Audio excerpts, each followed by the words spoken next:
चलिए अब डिस्कस करते हैं इसेंशियल्स ऑफ वैलिड कॉन्ट्रैक्ट। पिछले वीडियो में हमने डिस्कस किया था कि क्या ऐसी चीज़ है जो कॉन्ट्रैक्ट को कॉन्ट्रैक्ट बनाती है। तो कोई भी contract proper legal binded contract तब बनता है जब उसमें जो कॉन्ट्रैक्ट एक्ट 1872 में इसेंशियल्स मेंशन हैं वो फुलफिल किए हुए हों। तो किसी भी एग्रीमेंट को कॉन्ट्रैक्ट बनाने के लिए, लीगल बाइंडिंग देने के लिए कुछ एसेंशियल्स ज़रूरी हैं, वो हम डिस्कस करते हैं इस प्रेजेंटेशन में, इस वीडियो में। तो कॉन्ट्रैक्ट की डेफिनेशन हमने पढ़ ली थी, सेक्शन 2H में डिफ़ाइन किया गया है। कोई भी एग्रीमेंट जो लॉ के द्वारा एनफोर्सिएबल हो वो कॉन्ट्रैक्ट कहलाता है। और एग्रीमेंट का मतलब है ऑफ़र प्लस एक्सेप्टेंस। एक पार्टी ने ऑफ़र दिया है, दूसरे ने उसको एक्सेप्ट किया है और लीगल रिलेशनशिप के बेसिस पे लीगल रिकॉग्निशन उसको मिली हुई है, तो वो कॉन्ट्रैक्ट है। पिछले वीडियो में हमने वो सारी चीज़ें डिस्कस कर ली हैं।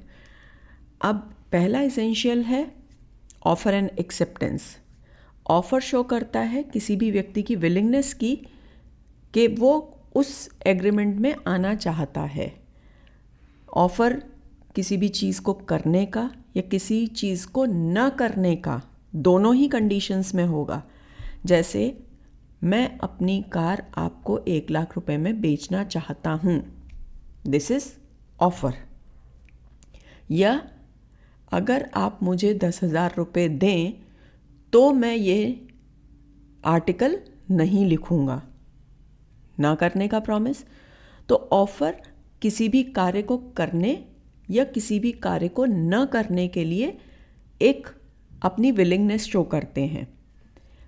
और एक्सेप्टेंस है जो ऑफ़र में विलिंगनेस शो की गई है, उस विलिंगनेस को सामने वाली पार्टी एक्सेप्ट करती है, उस पर अपनी सहमति देती है। ए ने कहा मैं आपको अपनी कार 1 लाख रुपए में देना चाहता हूँ। बी ने कहा कि ठीक है, मैं आपकी कार 1 लाख रुपए में ख़रीद लेता हूँ। या फिर जो अभी बताया कि अगर आप मुझे 10,000 रुपये दें तो मैं ये आर्टिकल नहीं लिखूँगा। दूसरे व्यक्ति ने कहा ठीक है, मैं आपको 10,000 रुपये दे दूँगा पर ये आप आर्टिकल नहीं लिखेंगे। सो ऑफ़र एंड एक्सेप्टेंस दोनों मिलके बनाते हैं प्रॉमिस। तो ये पहला एसेंशियल है किसी भी वैलिड कॉन्ट्रैक्ट का कि ऑफ़र एंड एक्सेप्टेंस, सहमति किसी एक सेम चीज़ पर होनी चाहिए। दूसरा, लीगल रिलेशनशिप क्रिएट हो। लीगल रिलेशनशिप कब क्रिएट होगा? जब उन दोनों के बीच में कोई एग्रीमेंट होगा। एक ने ऑफ़र दिया, दूसरे ने एक्सेप्ट किया, लीगल रिलेशनशिप क्रिएट हुआ। लीगल रिलेशनशिप सोशल रिलेशनशिप से अलग होता है। दो पड़ोसी सोशल रिलेशनशिप है।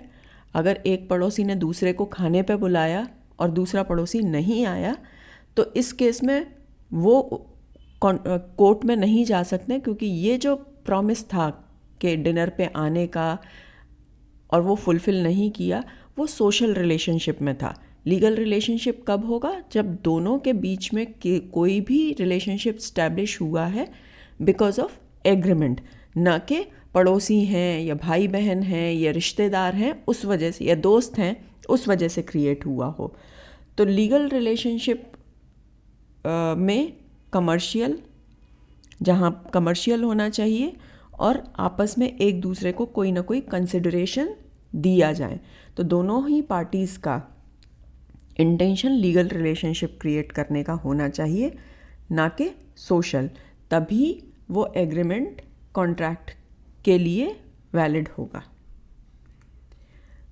तीसरी चीज़ है लॉफुल कंसिडरेशन। लॉफुल कंसिडरेशन मतलब जो भी प्रॉमिस आप कर रहे हैं या जिस प्रॉमिस को आप सहमति दे रहे हैं, ऑफ़र एंड एक्सेप्टेंस के बदले में आपको कुछ रिटर्न में मिल रहा है, वैल्यू जो आपको एक्सचेंज में मिल रही है। जैसे अगर ए अपनी कार देगा तो उसके बदले में उसको 1 लाख रुपया मिल रहा है। बी अगर 1 लाख रुपया देगा तो उसके बदले में उसको कार मिल रही है। तो दोनों को ही एक्सचेंज में कुछ ना कुछ मिल रहा है। तो जो भी ये कंसिडरेशन मिल रहा है, सेक्शन 23 कहता है कि वो अनलॉफुल नहीं होना चाहिए। मतलब ऐसा कोई भी कंसिडरेशन जो अनलॉफुल है वो लीगल कॉन्ट्रैक्ट क्रिएट नहीं कर सकता। तो कंसिडरेशन लीगल होना चाहिए, वैलिड होना चाहिए और उसका कुछ वैल्यू होना चाहिए। वैल्यू कोई ज़रूरी नहीं है कि मॉनेटरी टर्म्स में ही हो, ये वैल्यू नॉन मॉनेटरी भी हो सकता है। जैसे 1,000 रुपये के बदले में आपके किसी व्यक्ति का मैं ध्यान रखूँगा, आपके घर का मैं ध्यान रखूँगा। तो मॉनेटरी टर्म्स में घर का ध्यान रखने मॉनेटरी टर्म्स में नहीं आ रहा है, लेकिन फिर भी वो वैलिड कंसिडरेशन कहलाएगा। Next is capacity to contract. Capacity to contract कहता है कि दोनों पार्टीज़ जो कॉन्ट्रैक्ट में आ रही हैं लॉफुली केपेबल हों कॉन्ट्रैक्ट करने के लिए। अब ये केपेबिलिटी कैसे डिफ़ाइन होती है? पहली कंडीशन है वो मेजर होने चाहिए। मेजर मतलब 18 साल के ऊपर उनकी आयु होनी चाहिए। कुछ केसेस में ये 21 साल तक रहती है कि 21 साल के बाद ही व्यक्ति कॉन्ट्रैक्ट करने के लिए केपेबल होता है, बट इन जनरल 18 साल मतलब अडल्ट होना चाहिए। They should be of sound mind, idiot, lunatic या किसी भी और प्रकार से किसी इंटॉक्सिकेशन के अंडर में ना हो जब वो ये कॉन्ट्रैक्ट कर रहे हैं।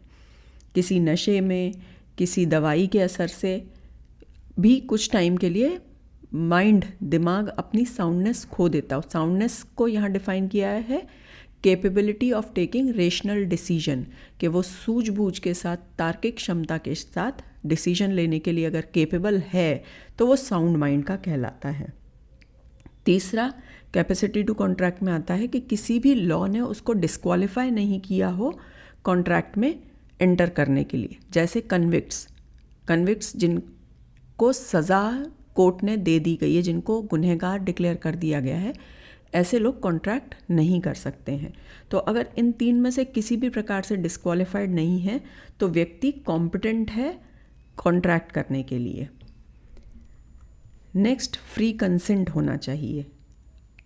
बिल्कुल अपनी फ्री विल से एग्रीमेंट में हाँ कहा गया है, ना कि किसी कोअर्जन, फ्रॉड, अनड्यू इन्फ्लुएंस या मिस्टेक की वजह से। कोअर्जन मतलब डरा धमका के किसी तरह से कॉन्ट्रैक्ट में एंटर करने के लिए कहा गया है कि भाई बंदूक की नोक पे कहा कि अगर आप हाँ नहीं कहोगे तो हम ऐसा कुछ कर देंगे, आपको गोली मार देंगे। तो ये धमकाना, किसी भी प्रकार से धमकाना कोअर्जन में आता है। अनड्यू इन्फ्लुएंस, जब एक पार्टी की पोजीशन सुपीरियर है कंपेयर टू अदर पार्टी, तो वो उस इन्फ्लुएंस में आकर कॉन्ट्रैक्ट के लिए हाँ कहेगा। जैसे डॉक्टर के पास एक अथॉरिटी होती है ओवर पेशेंट को कहीं ना कहीं डर होता है कि अगर मैंने बात नहीं मानी डॉक्टर की तो कुछ गलत ट्रीटमेंट ना दे दे। तो ऐसी कोई भी रिलेशनशिप जहाँ पर एक पार्टी का पड़ला थोड़ा भारी है कंपेयर टू अदर पार्टी, तो वो अनड्यू इन्फ्लुएंस में आएगा। फ्रॉड मतलब 420 करके किसी तरह से कुछ गलत तरीके से या फिर किसी मिस इन्फॉर्मेशन के बेसिस पे कॉन्ट्रैक्ट के लिए हाँ करवाया है, या किसी मिस्टेक में कुछ समझने में भूल हो गई हो तो वो मिस्टेक के अंडर में आएगा। तो अगर कंसेंट फ्री नहीं है तो कॉन्ट्रैक्ट वैलिड नहीं होगा, वो वॉइडेबल होगा। Then legality of performance. Contract में परफॉर्मेंस जो भी किया है, मतलब कॉन्ट्रैक्ट में जो भी परफॉर्मेंस करने के लिए कहा गया है वो लॉफुल होना चाहिए, ऑब्जेक्ट लॉफुल होना चाहिए और पॉसिबल होना चाहिए परफॉर्म करने के लिए। लीगैलिटी में क्या आएगा? कोई भी इलीगल काम के लिए किया गया कॉन्ट्रैक्ट वैलिड नहीं होगा। जैसे किसी किडनैपिंग के लिए, चोरी के लिए, डकैती के लिए, किसी को डराने धमकाने के लिए या किसी भी तरह से अनलॉफुल तरीके से कोई भी बेनिफिट लेने के लिए अगर कॉन्ट्रैक्ट किया है तो उसका पर्पस, उसका ऑब्जेक्ट लॉफुल नहीं होगा, तो कॉन्ट्रैक्ट भी लॉफुल नहीं होगा। दूसरा, पॉसिबल टू परफॉर्म। पॉसिबिलिटी होनी चाहिए परफॉर्म करने के लिए।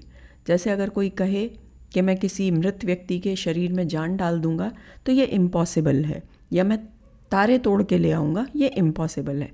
ऐसे कोई भी कॉन्ट्रैक्ट जिसमें कोई ऐसी परफॉर्मेंस की बात की गई है जो पॉसिबल नहीं है नेचुरल तरीके से या किसी प्रॉपर तरीके से, ऐसा कोई भी कॉन्ट्रैक्ट वैलिड नहीं होगा। तीसरी, सर्टेन होना चाहिए, प्रॉपर आइडेंटिफाइड होना चाहिए कि किस चीज़ के लिए कॉन्ट्रैक्ट किया जा रहा है।